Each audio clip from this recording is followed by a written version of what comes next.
வணக்கம். வாழ்க வளமுடன். தென்னாடுடைய சிவனே போற்றி, எந்நாட்டவர்க்கும் இறைவா போற்றி, வெற்றிவேல் முருகனுக்கு அரோகரா. என்னுடைய இந்த வாஸ்து பயணத்தில் நான் கற்றுக்கிட்டது, என்னுடைய அனுபவம், இது எல்லாத்தையும் ஒன்று கலந்து மக்களுக்கு நான் ஒரு வாஸ்து ஆலோசகராக நான் என்னுடைய பயணத்தை தொடர்ந்து பயணித்து கொண்டிருக்கும்போது, அந்த வாஸ்து பயணத்தில் நான் சந்தித்த மனிதர்களை உங்களுக்கு அறிமுகப்படுத்துவதில் பெருமை கொள்கிறேன். அந்த வகையில் இன்றைக்கி நம்ம பார்க்க போகிற ஒரு மனிதர் ஒரு துடிப்புடன் கூடிய ஒரு மனிதர்னு வச்சுக்கலாம். ஒரு சாதாரண ஃபேமிலி, ரொம்ப ரொம்ப ஏழ்மைப்பட்ட ஃபேமிலியில் பிறந்து நானும் ஒரு நல்ல வாழ்க்கை வாழணும், மகிழ்ச்சியான வாழ்க்கை வாழணும் அப்படின்ற ஒரு தேடுதலில் தேடிக்கொண்டிருக்கும்போது அவருடைய வாழ்க்கை ஒரு ஒரு ஒரு குறிப்பிட்ட லெவலுக்கு மேலே போக முடியல. இதுக்கெல்லாம் காரணம் என்னன்னு அவர் யோசனை பண்ணி பார்க்கும்போது, அப்போ தான் வாஸ்துன்ற ஒரு விஷயம் அவருக்கு தெரிய வருது. எப்படின்னா, நிறைய இந்த யூடியூப் பார்க்கும்போது அவருக்கு இந்த வாஸ்து அப்படின்ற விஷயம் அவருடைய பார்வைக்கு வருது. அப்போ அதை அவர் ஃபாலோ பண்ணுறாரு, நிறைய யூடியூப் பார்க்குறாரு. அப்போ நம்ம வீடு தவறாக இருக்குமோ, நம்முடைய வாயில் படி தவறாக இருக்குமோ அப்படின்னு சொல்லி அவரே என்ன பண்ணுறாரு, அந்த வீட்டோட வாயில் படியை மாற்றுறாரு. அதாவது மெயின் என்ட்ரன்ஸை மாற்றி வைக்கிறார் யூடியூப் பார்த்துட்டு. அதை மாற்றி வச்சதுக்கப்புறமும் ஒரு மாற்றம் அவரால் உணர முடியல. ஸோ மறுபடியும் அந்த தேடுதல் தொடர்ந்து இருந்துக்கிட்டே இருக்கும்போது மாற்றம் அவரால் உணர முடியல. காரணம் என்னன்னு தேடுதலில் ஒரு வாஸ்து ஆலோசகரை கூப்பிட்டு நம்ம பார்க்கலாம் அப்படின்னு சொல்லிட்டு ஒரு வாஸ்து ஆலோசகரை கூப்பிட்றாரு. கூப்பிட்டு பார்க்கும்போது இவர் அந்த வீட்டுக்கு மாற்றி இருக்கிற அந்த யூடியூப் பார்த்து மாற்றினார் இல்லையா, அதெல்லாம் ஓகே தான். ஆனால் அந்த வீடு இருக்கக்கூடிய இடம் அந்த மொத்த இடத்தோட வாயு மொழியில் இருக்குது. அது வடமேற்கு பகுதி, அந்த 80 சென்டில் வடமேற்கு பகுதியில் இருக்குது. தென்மேற்கு பள்ளமாக இருக்குது. இதனால தான் அவரால் மேலே வர முடியல. ஸோ அப்போ அவர் அதாவது வீடு இருக்கக்கூடிய இடமே தவறான இடம். அவர் அப்புறம் அந்த தவறான இடத்துல வீட்டை என்ன தான் நீங்கள் வாஸ்துப்படி மாற்றினாலும் அது பலன் தராது. அதுக்கு உதாரணம் அவர். ரெண்டாவது விஷயம், அதுக்கப்புறம் அந்த ஆலோசகர் நீங்கள் இந்த வீட்டை விட்டுட்டு உங்களுடைய மொத்த இடத்துக்கு தென்மேற்கு பகுதியில் ஒரு இடம் இருக்கா அப்படின்றாரு. ஆமாம் இருக்குது, அந்த இடத்துல நீங்கள் வீடு கட்டிங்க, நல்லா இருப்பீங்க அப்படின்றார். சரி, ஓகே, என்னால் ஒரு சின்ன வீடு தான் கட்ட முடியும் அப்படின்னு சொல்லி ஒரு 11க்கு 20, கிழக்கு மேற்கு 20 அடி, வடக்கு தெற்கு 11 அடியில் தான் வீடு கட்டுறார். வீட்டை சுற்றி 4 பக்கம் இடம். கிழக்கு பக்கம் அதிக காலி இடம், வடக்கு பக்கம் ரொம்ப ரொம்ப காலி இடம், தெற்கு மேற்கு கம்மியான காலி இடம். ஒரு அருமையான ஒரு சின்ன வீடு கட்டி அதில் குடி போகிறார். அந்த வீட்டில் குடி போனதுக்கப்புறம் ஏகப்பட்ட மாற்றங்கள் அவருடைய ஃபேமிலியில். அதாவது கிட்டத்தட்ட ஒரு 200 வருஷமாக அந்த சொத்து பிரச்சனை இருந்தது. அதை இப்போது இந்த வீடு கட்டி அந்த வீட்டுக்கு குடியேறினதுக்கப்புறம் பாகப்பிரிவினை நடந்திருக்கு. இது ரொம்ப நாள் பிரச்சனை. இது 60 வருஷமாக அவங்க பத்திரம் எழுதலையா, அது 200 வருஷத்து பிரச்சனை அப்படின்னு சொல்கிறாரு அவர். இப்போ அது தீர்வுக்கு வந்திருக்கு.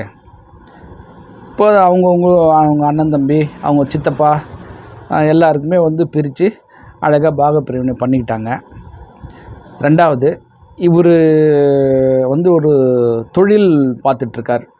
அதாவது டெய்லரிங் பிஸ்னஸ் பண்ணிகிட்ருக்கார். அதாவது தொழில் பண்ணுறார், டெய்லராக இருக்கார். இந்த வீடு வந்ததுக்கப்புறம் அவர் இன்னும் 2 பேரை போட்டு வேலை செய்கிற அளவுக்கு அந்த டெய்லரிங் ஜாபில் ரொம்ப ஒரு பிஸி ஆகிட்டார். கூடவே என்ன பண்ணார், துணி விற்கணும் அப்படின்னு சொல்லிட்டு கொஞ்சம் பர்ச்சேஸ் பண்ணி துணியும் விற்க ஆரம்பித்தார். ஸோ அந்த துணி அவருக்கு ஒரு பெருசாக ஒரு லாபம் அவருக்கு தெரியல. அதனால் அந்த துணியை சீசனுக்கு மட்டும் வாங்கி விற்பார். தீபாவளி, பொங்கலுக்கு மட்டும் அந்த துணியை வாங்கி இவங்கக்கிட்ட டெய்லரிங் பண்ணுறாங்க இல்லையா, இவர் லேடிஸ் ஸ்பெஷல் டெய்லர் இவர். ஸோ லேடிஸுங்களுக்கு உண்டான ட்ரெஸ்ஸாக வாங்கி வச்சு இவர் சேல்ஸும் பண்ணுறாரு, ப்ளஸ் டெய்லரிங்கும் பண்ணுறாரு. ஸோ இது சிறப்பாக போயிட்டுருக்கு. அதுக்கப்புறம் அவங்க ஃபேமிலியில் வந்து ஆரோக்கியமாக இருக்காங்க எல்லாரும். அவருக்கு என்ன ஒரு ஆசைன்னா, அவங்க அம்மா காலத்துலேருந்து அவர் என்ன சொல்கிறாருன்னா, அவங்க அம்மா காலத்துலேருந்து எங்களுக்கு வந்து மாடு வந்து அமையாதுங்க, பசுமாடு. இப்போ வந்து இந்த வீட்டுக்கு வந்ததுக்கப்புறம் எனக்கு வந்து மாடு அமைஞ்சு போச்சு. இப்போ எனக்கு என்ன தோணுதுன்னா, நான் வந்து ஒரு மாட்டு பண்ணை வைக்கலான்னு இருக்கேன். அதுக்குண்டான வேலை தான் நான் இப்போ பார்த்துட்ருக்கேன் அப்படின்னு சொல்லி ரொம்ப ஒரு சந்தோஷமான ஒரு செய்தியை சொல்கிறார். எனக்கு வந்து விவசாயத்தை விட இந்த டெய்லரிங் ஜாப்போட எனக்கு அந்த மாட்டு பண்ணை வைக்கிறதுல எனக்கு ரொம்ப இன்ட்ரெஸ்டாக இருக்கேன். இப்போ என்கிட்ட ஒரு மாடு இருந்தது, அது ஒரு மாடு 6 மாடாச்சு. அந்த 6 மாடு ஆகிற சமயத்தில் என்கிட்ட வந்து அதுக்கு சப்ளை பண்ணக்கூடிய பொருட்கள்லாம் என்கிட்ட இல்லாததுனால நான் 3 மாடு விற்றுட்டேன். இப்போ வந்து மறுபடியும் நான் வந்து ஸ்டெபிலைஸ் ஆகிட்டேன். அந்த மாட்டுக்கு தேவையான வந்து புல் வைக்கோல்லாம் என்கிட்ட இருக்குது. அதனால் நான் இன்னொரு மாடு வாங்க போகிறேன். மாடு வாங்கி இன்னும் அந்த மாட்டை வந்து நான் பெருசாக நிறைய மாடுகள் வாங்கி மாட்டு பண்ணை வைக்க போகிறேன்னு சொல்கிறார். ஒரு சந்தோஷமான செய்தி. அது ஒரு சாதாரண மனிதன். நானும் அடுத்த கட்டம் போகணும் அப்படின்னு சொல்லி உழைக்கணுன்ற ஒரு எண்ணத்தை அந்த வீடு உருவாக்கி கொடுத்துருக்கு. தொழில் விருத்தி பண்ணியிருக்கு. அவங்க வீட்டில் இருக்கக்கூடிய இருந்த பிரச்சனையெல்லாம் வந்து தீர்த்து வச்சுருக்குது. நிலம் பிரச்சனையெல்லாம் தீர்ந்து இப்போ அவங்கவுங்க பேரில் வந்து நிலமாயிருக்கு. ஸோ அந்த வீடு பார்த்திங்கன்னா வடக்கு தெரு பார்வையில் வந்திருக்கு அந்த வீடு. அதாவது ஒரு சாதாரண மனிதன், ஒரு சாமானிய மனிதன் சாதனை மனிதனாக மாறணும் அப்படின்னா இந்த மாதிரியான தெருப்பார்வை உள்ள வீடு, யாரெல்லாம் உழைக்கணுன்ற எண்ணம் இருக்காங்களோ அவங்களுக்கெல்லாம் நிச்சயமாக அது அமையும். அந்த வகையில் திரு துரை அவர்களுக்கு அந்த வீடு அமைஞ்சிருக்கு. வாங்க நம்ம அந்த வீட்டை போய் பார்க்கலாம். வீட்டை பார்த்ததுக்கப்புறம் அவர் கூட நம்ம வந்து ஒரு சின்னதாக ஒரு நேர்காணல் பார்க்கலாம். வாங்க நம்ம வீட்டை போய் பார்ப்போம். வாங்க. ஒரு வடக்கு பார்த்த வீடு, உச்சவாசல். அதாவது உச்சவாசல் அப்படின்னா கிழக்கு எவ்வளோ தூரம் கிழக்கு ஒட்டி வைக்கிறோமோ அதுதான் உச்சவாசல். அப்போ இந்த வீட்டை பார்த்தீங்கன்னா கிழக்கு ஒட்டி தான் இருக்கும் வாயில்படி. ஸோ இதுதான் வந்து எக்ஸாக்ட் உச்சவாசல். ஒரு சிறப்பான வாழ்க்கையை அமைச்சு கொடுக்கக்கூடிய ஒரு வீட்டோட நுழைவாயில் இதுதான். உள்ளம் பெருங்கோயில் ஊனுடம்பு ஆலயம், வள்ளல் பிரானுக்கு வாய் கோபுரவாசல். அந்த மாதிரி திருமூலர் சொன்ன மாதிரி இப்போ வந்து உச்ச வாசல் உள்ள வீட்டுக்குள்ள நம்ம போறோம். வாங்க வீட்டுக்குள்ள போய் பார்க்கலாம்.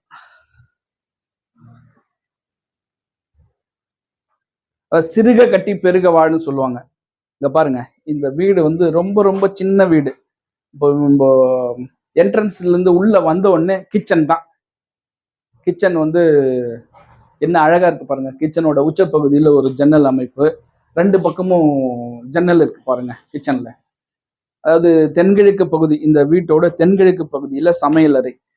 ஒரு ஆரோக்கியமான ஒரு உணவு வரணும்னா அது தென்கிழக்கு பகுதியிலிருந்து சமைச்சு சாப்பிட்டோம்னா தான் அந்த உணவு வந்து ஆரோக்கியத்தை கொடுக்கும்.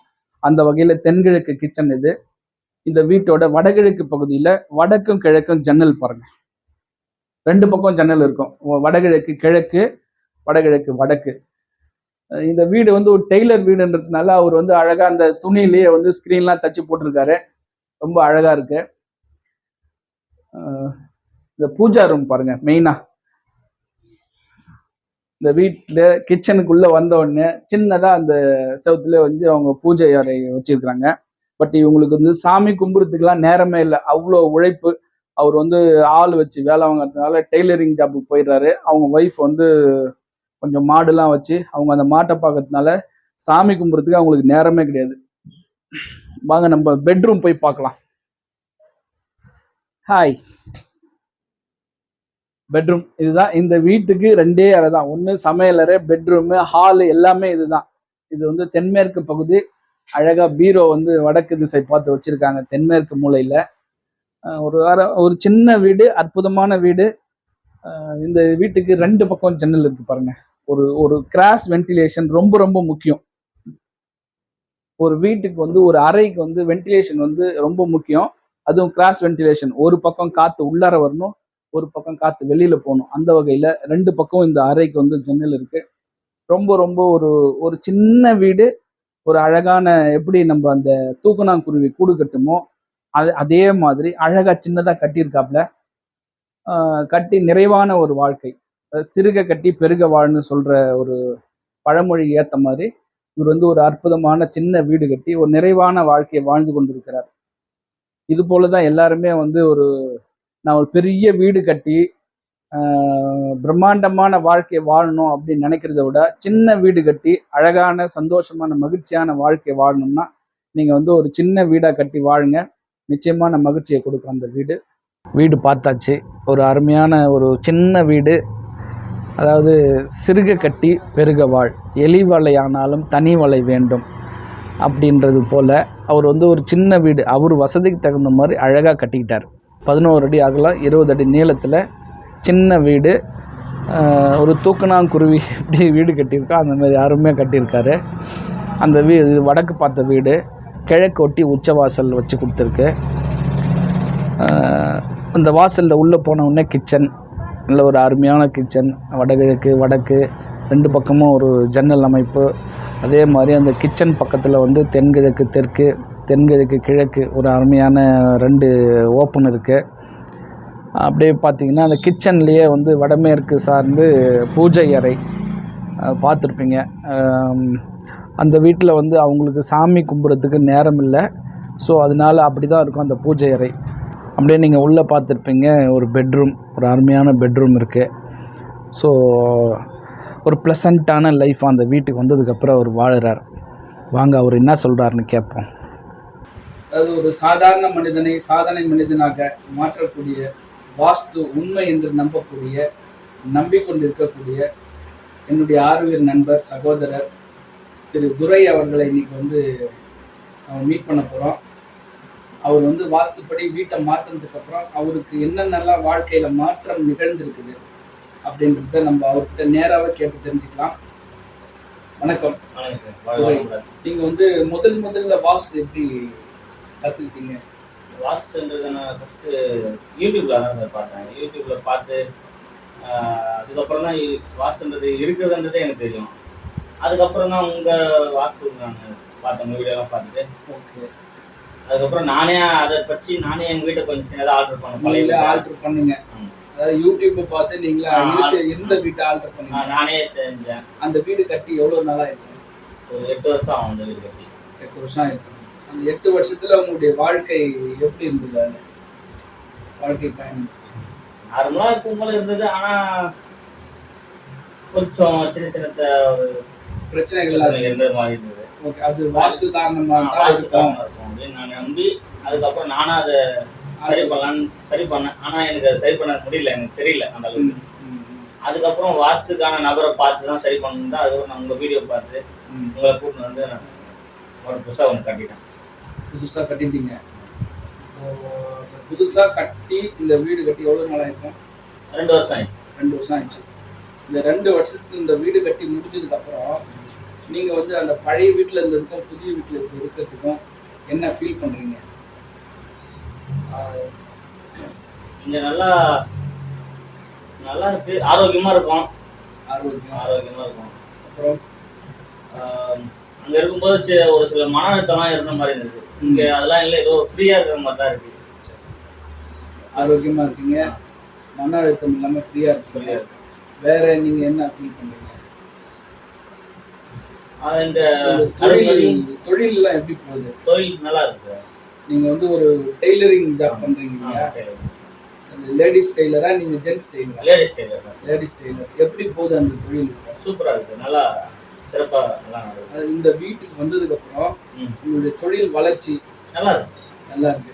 ஏதாவது அடிஷ்னலாக என்ன இப்போ துணியெல்லாம் விற்கிற மாதிரி என்ன ஏற்பாடு? துணி வாங்கி வியாபாரம் பண்ணுவோம். பொங்கலுக்கு மட்டும் வாங்கி விற்கிற வேலையை மட்டும் பார்த்துட்டு இருக்கிறேன். கூட யாருன்னா உங்க கூட வேலை பார்க்குறாங்களா? கடையில் வேலை செய்கிறாங்க. எத்தனை பேர்? 2 பேர் வேலை செய்கிறாங்க. 2 பேர். இந்த வீடு கட்டினதுக்கப்புறம் உங்களுக்கு 2 பேர் வந்தாங்க? ஆமாம். அதுக்கு முன்னாடி ஒருத்தர் தான் தச்சுன்னு இருந்தாரு, அவர் திருப்பூர் போயிட்டாரு. அதுக்கப்புறம் நான் மட்டும் தான் தச்சுன்னு இருந்தேன். அதுக்கப்புறம் இப்போ 2 பேர் வேலை செய்கிறாங்க. இப்போ தான் 1 மாதம் ஆகுது. இன்னொருத்தர் வந்து தனியாக கடை வச்சு கொடுத்துருக்கேன். இன்னொருத்தர் இப்போ தம்பி கூட வேலை செய்கிறாங்க. சரி, உங்கள் வீட்டில் ஏதாவது பிரச்சனைகள் இருந்தா? நிலம் பிரச்சனை இருந்தது சார். பாகப்பிரன் ஆகாமல் இருந்தது. ஒரு 60 வருஷமா 200 வருஷம் சொத்து இப்பதான் பாகம் பண்ணிருக்கோம். இப்பதான் பாகப்பிரமாணம் பண்ணிருக்கீங்க. அது ஒரு மிகப்பெரிய சாதனை தான் அது. அதாவது இந்த வீடு மாறி வந்ததுக்கு அப்புறம் நீங்க பாகப்பிரமாணம் பண்ணிருக்கீங்க. அதுக்கு முன்னாடி எவ்வளவு ட்ரை பண்ணிக்கிறோம், ஆனா பண்ண முடியல. கடவுளே தான் நின்றுடும். இப்போ வந்து நல்லபடியா முடிஞ்சிச்சு. எல்லாருமே ஒத்துப்பட்டு செஞ்சுட்டோம். இந்த வீடு வந்ததுக்கு அப்புறம் உங்க பேர்ல சொத்து தனியா பிரிஞ்சு என் பேர்ல சொத்து வந்து இப்போ எல்லாத்துக்கும் காரணம் வந்து வாஸ்து தான் நீங்க நம்புறீங்க இல்லையா? ஆமா, நான் 100% வாஸ்து 100% அது உண்மைன்றத நான் நம்புறீங்க. சரி, இதுல ஏதாவது பரிகாரம் எதுனா நம்ம சொன்னோமா, செஞ்சீங்களா? பரிகாரம்ன்றது கல்லுல பிரச்சனை கல்லை தான் மாத்தணும் அப்படின்றதுதான். இல்ல, நான் என்ன கேட்கிறேன், பரிகாரம் நான் எதுனா சொல்லியிருக்கேன்னா எதுவும் கிடையாது. அதாவது மந்திரம் அந்த மாதிரி யாகம் இருக்கணும், அந்த மாதிரி தகுடு தாயத்து ஏதாவது கட்டணும். அதுல நீங்க ஜன்னல் சொல்றீங்க, அந்த மாதிரி விஷயம் மட்டும் தான் சொல்லுவீங்க. மற்றபடி எதுவும் கோவிலுக்கு ஏதாவது போக சொல்லணுமா? கோயில் குலதெய்வ கோயில் மட்டும் மாசம் போக சொல்லிருக்கீங்க. அது மட்டும் போயின்னு இருக்கேன். ஆனா இப்போ 2 மாசம் ஆயிடுச்சு போயிட்டு. அது சரியா ஃபாலோ கரெக்டா மாசம் போயின்னு தான் இருப்பேன். இப்போ வேலை ரொம்ப டைட்ல இருக்குறதால, ஆனாலும் மற்ற கோயிலுக்கு போற அங்க போறதுக்கு செட் ஆகல. 2 மாசம் ஆயிடுச்சு. முடியல. இந்த குலதெய்வம் இது படவேடு ரேணுகம்பர். படவேடு ரேணுகம்பர் ஒரு பெரிய ஒரு உங்களுக்கு வந்து ஒரு ஃபினான்சியல் சப்போர்ட் கிடையாது, யாருமே இல்லை. பெருசா சொல்லிக்கிற அளவுக்கு நிலம் நமக்கு கிடையாது. உங்களுக்கு எவ்வளவு நிலம்? ஒரு 80 சென்ட். 80 சென்ட் தான் இருக்கு. அதுல வந்து ஒரு அழகா ஒரு வாஸ்துப்படி வீடு கட்டினதுக்கு அப்புறம் நீங்க வந்து ஆரோக்கியமா இருக்கீங்க இல்லையா? இது வந்து ஆரோக்கியம் வேணுமா உங்களுக்கு பணம் வேணுமான்னு கேட்டா என்ன சொல்லுவீங்க? ஆரோக்கியம் எப்பவும் நிரந்தரமா வேணும். நிரந்தரமா வேணும். அப்ப இந்த வீடு வந்து உங்களுக்கு ஆரோக்கியத்தை கொடுத்துருக்கு நம்புறீங்களா? 100% நம்புறீங்க. இப்போ உங்களை மாதிரி வந்து யூடியூப் பார்த்து வீடை வந்து ஆல்டர் பண்றவங்களுக்கு இல்ல வீட்டை வந்து வாஸ்துப்படி மாற்றணும்னு நினைக்கிறவங்களுக்கு நீங்க என்ன சொல்ல விரும்புறீங்க? நமக்கு தெரிஞ்ச வேலையை மட்டும் நம்ம செய்வோம். நமக்கு தெரியாத வேலைக்கு தெரிஞ்சவங்களை கூட்டு வந்து நம்ம தான் சரி பண்ணிக்கணும். இப்போ வீடு வந்து வாஸ்துப்படி இருக்கா இல்லையா நம்மளே செக் பண்றதை விட அதுக்கான நபர் இருக்கிறவங்களை கூட்டு வந்து சரி பண்ணிக்கிறது தான் நல்ல விஷயமா இருக்கும். ஏன்னா நான் அனுபவப்பட்டேன். அது அனுபவப்பட்டிருக்கீங்க. அதாவது இவர் என்ன சொல்றாருன்னா, இவர் வீடு வந்து இவரே வந்து யூடியூப்பை பார்த்து வாயில் படி எந்த பக்கம் வைக்கக்கூடாது, இது தவறுன்னு சொல்லிட்டு உடைச்சி வேற பக்கம் இருந்த வாயில் படிலாம் அடைச்சிட்டு வேற பக்கம்லாம் மாற்றி வச்சிருந்தாரு. பட் ஆக்சுவலாக வந்து அவர் மாற்றி வச்சதெல்லாம் கரெக்டு தான். பட் இருக்கக்கூடாத இடத்துல அந்த வீடு அமைஞ்சதுனால இவங்களால வந்து வெளியில் வர முடியல. ஒரு பெரிய ஒரு மாற்றத்தை இவங்களால வந்து உணர முடியல. அப்புறம் ஒரு வாஸ்து நிபுணரை அணுகிய பிறகு அவருடைய லைஃப்ல வந்து ஒரு மிகப்பெரிய மாற்றம் நடந்திருக்குதுன்னா, இப்போ இதுதான் வந்து மக்கள் எல்லாருமே கவனிக்கணும். யார் யார் எந்தெந்த வேலையை செய்யணுமோ அவங்கவுங்க அந்தந்த வேலையை செய்யணும். ஸோ அந்த வகையில் இவர் வந்து டெய்லர் ஆகிறாரு. இவரே வந்து துணியை விற்கணுன்ற ஒரு ஏற்பாட்டுக்கு போனதுனால அவர் பெருசாக அதில் லாபம் இல்லைன்றாரு. பட் லாப நோக்கத்தோட போகிறவங்க வேற மாதிரி தொழில் செய்வாங்க, நம்ம பொருளை கொடுக்கணும்னு போகிறவங்க வேற மாதிரி தொழில் செய்வாங்க. ஸோ இவரால் வந்து அதில் லாப நோக்கம் பார்க்க முடியாது, இவருக்கு அது தெரியாது. அப்போது யார் யார் எந்தெந்த வேலையை செய்யணுமோ அவங்கவுங்க அந்தந்த வேலையை செஞ்சால் தான் அவங்களுடைய வாழ்க்கை வந்து மேம்படும். அதுக்கு உதாரணமாக அருமையாக சொல்லியிருக்காரு. வேற என்ன நீங்கள் சொல்ல விரும்புறீங்க? எனக்கு எங்கள் அம்மா இறந்து ஒரு 20 வருஷம் ஆகுது. மாடு நானும் எங்கள் அம்மா இறந்ததுலேருந்து எங்கள் அம்மா இறந்து ஒரு 5 வருஷம் இந்த ஊர்லேயே என்ன இல்லை, திருப்பூரில் இருந்தேன். அதுக்கப்புறம் இங்கே வந்து மாடு வாங்குவேன், ஒரு 2 மாதம் 6 மாதம் இருக்கும், இறந்துடும் இல்லை விற்றுருவேன். ஏதாவது ஒரு ரூபாவே ஆகிட்டு இருந்தது. மாடே எங்களுக்கு அமையல. இப்போ இந்த வீட்டுக்கு வந்ததுக்கப்புறம் அமைஞ்சிருச்சு. இப்போ ஒரு 6 மாடு வச்சுருந்தேன். இப்போ நான் அது சப்ளை பண்ண முடியல சாப்பாடு. அந்த பில்லு வைக்கோல்லாம் கிடையாது எங்களுக்கு அந்த அளவுக்கு. அதனால 4 வித்துட்டேன். இப்போ 3 தான் இருக்கு நம்மகிட்ட. இன்னொன்று வாங்கலான்னு இருக்கிறோம். இப்போ மாடு ஜென்ரேட் பண்ணி சேல்ஸ் பண்றீங்க, அதுலயே வருமானம் பார்க்குறீங்க. சூப்பரா இருக்கு. அது எனக்கு ரொம்ப பிடிச்சிருக்கு. எனக்கு என் தையல் தொழிலை விட மாடு வளர்ப்பு ரொம்ப பிடிச்சிருக்கு. இன்னும் கிட்டத்தட்ட ஒரு 5 வருஷத்துல முழுக்க விவசாயத்துல மாடு வைக்கிற வேலையை செய்யறதுக்கான வாய்ப்பு கொஞ்சம் வருது. அதுக்குதான் இப்ப அமைச்சர் இருக்கேன், ஜேசிபி நிறைய இருக்கு. அதுக்குதான் மாட்டு பண்ணதான் வைக்கிறதுக்கு முயற்சி செஞ்சுன்னு இருக்கேன். அது கூடிய சீக்கிரம் நடந்துடும். சூப்பர். நம்மளும் வந்து உங்களுக்கு நிச்சயமா சப்போர்ட் பண்ணுவோம். அந்த மாடு வகையில பார்க்கலாம் இந்த பிரபஞ்சம் வந்து என்ன வழியில கொண்டு போய் நம்ம சேர்க்கணும்னு சொல்லி. நான் இங்க வந்ததுக்கு அப்புறம் எனக்கு என்னுடைய உறவினர்கள்லாம் கூட என்கிட்ட அன்பா பழகுறாங்க. அது அவங்க உள்ளுக்குள்ள என்ன நினைக்கிறாங்கன்னு நமக்கு தெரியாது. நான் வெளிப்படையா நமக்கு அதுக்கு முன்னாடி பகையா இருந்தவங்க கூட இப்போ ஒரு நேரம் சண்டை வந்தாலும் அடுத்த நொடியே நமக்கு அவங்களே வந்து பேசுறாங்க அவங்களே நம்மகிட்ட பாசம் நிறைய காட்டுறாங்க. பாசம் காட்டுறாங்க. ஓகே, அப்போ பாசத்தை கொடுத்துருக்குது, ஆரோக்கியத்தை கொடுத்துருக்குது, இந்த பாசத்தை கட்டின வீடு, சிறந்த தொழில் அமைச்சு கொடுத்துருக்குது, வீட்டில் இருந்த அந்த நில பிரச்சனைலாம் தீர்த்துருக்குது. இதுக்கெல்லாம் வாஸ்து 100% காரணம்னு நம்புறீங்க இல்லையா? கண்டிப்பா நான் இது 100% வாஸ்து மட்டும்தான் காரணம் நான் நம்புறேன். என்ன போல மற்றவங்களும் நல்லா இருக்கணுன்ற எண்ணத்துல நானும் ஒரு 10 வீடு சாரு கொண்டு போயிட்டு வாஸ்து பார்த்துருக்கோம். அதுல வந்து ஒருத்தர் தான் சரி பண்ணியிருக்காங்க, மற்ற யாருமே சரி பண்ணல. காரணம் என்னன்னா, இவரு காசு செலவு பண்ணி தான் எல்லாரும் வீட்டுக்கு வாஸ்து பார்த்தாரு. யாரு செலவு பண்ணாங்களோ அவங்க மட்டும் தான் மாத்திருக்காங்க. ஸோ இந்த பணத்தினுடைய வேல்யூ தெரியாதவங்க இந்த வாஸ்து வந்து நம்ப மாட்டாங்க. அவங்களுக்கு அந்த அது வாஸ்து வேலையும் செய்யாது. பணத்தை யார் மதிக்கிறாங்களோ அவங்களுக்கு மட்டும்தான் இந்த வாஸ்து வேலை செய்யும். ஸோ அந்த வகையில் இவர் வந்து வாஸ்து கற்றுக்கணுன்ற ஒரு எண்ணத்தில் இவங்க என்னதான் சொல்கிறாங்க, டிஃப்ரெண்ட்டான வீட்டை கூட்டு போய் காமிச்சு என்னதான் சொல்கிறாங்க அப்படின்ற ஒரு மோட்டிவ்ல இவர் போனார். பட் இவரு தான் அதில் வந்து நிறைய செலவு பண்ணார். என் மாமா வீட்டுக்கு தாய் மாமா வீட்டுக்கு கூட்டு போயிட்டு நான் என்னுடைய காசு தான் போட்டு பார்த்தோமே, அவங்களுக்கு அது விருப்பமே இல்லை. ஆனால் அவங்க என்னை வளர்த்தாங்க, எங்கள் அம்மா இறந்ததுக்கப்புறம் என்ன அவங்க தான் வளர்த்தாங்க. என் தங்கச்சிலாம் கட்டி ஃபுல் சப்போர்ட் பண்ணாங்க. அதனால அவங்க நல்லா இருக்கணும்னு ரொம்ப ஆசையா நான் என்னுடைய பணத்தை போட்டு ரொம்ப கஷ்டத்துல இருந்தாலும் சாரை கூட்டு போயிட்டு பார்த்தேன். ஆனா அவங்க சரி பண்ணல. அந்த வீட்டு அமைக்கிறதுக்கு தேவையான காசு கூட பொருள் கூட நான் என்ன வாங்கி தரேன் அப்படின்னு கூட சொன்னேன். அப்போ கூட அவங்க சரி பண்ண மாட்டாங்க. ஸோ வாஸ்துப்படி வீடு கட்டினா நல்ல மனசு மாறும், மனம் மாறும் சொல்றோம். அதை இவர் வாயில நம்ம வந்து இது பரிபூர்ணமா உணர்றோம். அதை நீங்களும் வந்து உணர்ந்துக்குங்க. தன்னுடைய சுற்றத்தாரும் நல்லா இருக்கணுன்ற ஒரு எண்ணம் வந்து பேசிக்காவே வந்துடும். அந்த இயற்கையோடு சேர்ந்த மாதிரி வீடு கட்டும்போது அது பெரிய வீடா சின்ன வீடான்றதுலாம் வந்து நம்ம பார்க்க வேணாம். அந்த இயற்கையோடு சேர்ந்த மாதிரி இருக்கக்கூடிய ஒரு கட்டமைப்புல வசிக்கிறவங்களுக்கு நிச்சயமா அந்த மனம் மாற்றம் வந்து வந்தே தீரும். அனுபவம் என்பது எல்லாருக்கும் வந்து பயன்படுது. வேற ஏதாவது சொல்ல விரும்புறீங்களா? வாசுன்றது 100% உண்மை.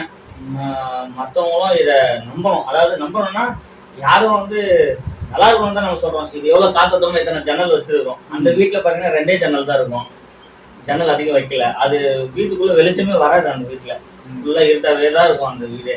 நீங்க நல்லா இருக்கு, இந்த அளவுக்கு வாஸ்துப்படி அமைச்சு எல்லாரும் நல்லா இருக்கணும். நானும் கடவுளுக்கு வேண்டியிருக்கீங்க. நன்றி, வாழ்க வளமுடன். ரொம்ப நன்றி, வாழ்க வளமுடன். தேங்க்யூ. திரு துரை அவர்கள் அவருடைய அனுபவத்தை வாஸ்து உண்மை என்பதை உணர்ந்து, நான் வந்து யூடியூப்பில் கற்றுக்கிட்டது எனக்கு அவ்வளவா பலன் கொடுக்கல, இது யார் யார் எந்தெந்த வேலையை செய்யணுமோ அந்தந்த வேலையை செஞ்சால் தான் அதுக்கு பலன் உண்டு அப்படின்றத மிக தெளிவாக சொல்லியிருக்காரு. ஸோ இப்போ இந்த யூடியூப்லாம் பார்த்து நிறைய பேர் அவங்களே மாற்றிக்கிறாங்க. மாற்றியும் இந்த மாதிரி பலன் இல்லாத போகும்போது அவங்களுக்கும் அந்த பணமும் நஷ்டம், அவங்களுடைய நேரமும் விரயம்.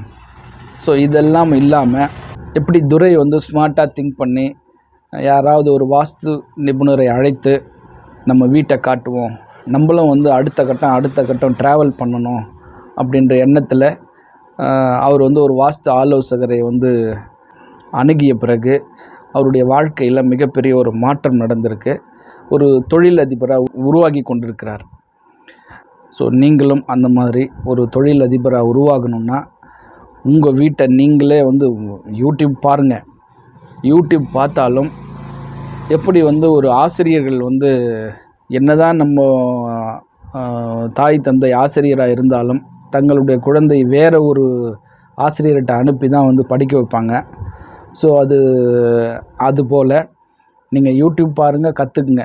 பட் உங்கள் வீட்டை வந்து நீங்கள் யாராவது ஒரு வாஸ்து ஆலோசகரை கூப்பிட்டு அந்த வீட்டை காமிச்சு, இந்த வீடு வந்து வாஸ்துப்படி மாறணும், நான் என்ன பண்ணணும் அதுக்குன்னு சொல்லிட்டு கேளுங்க. நிச்சயமாக நீங்களும் வந்து வாழ்க்கையில் ஒரு சிறந்த தொழில் அதிபராக வருவீங்க. மீண்டும் ஒரு நல்ல வாஸ்து பலமுள்ள வீட்டோடு உங்களை சந்திக்கின்றேன். 6 தடந்தோல் வாழ்க, 6 முகம் வாழ்க, வெப்பை கூர்சை தனிவேல் வாழ்க, குக்குடம் வாழ்க, செவ்வேல் ஏறிய மஞ்சை வாழ்க, யானை தன் அணங்கு வாழ்க, மாறிலா வள்ளி வாழ்க, வாழ்க சீரடியார் எல்லாம், வெற்றிவேல் முருகனுக்கு அரோகரா. வணக்கம். வாழ்க வளமுடன், எல்லாம் செயல்கூடும்.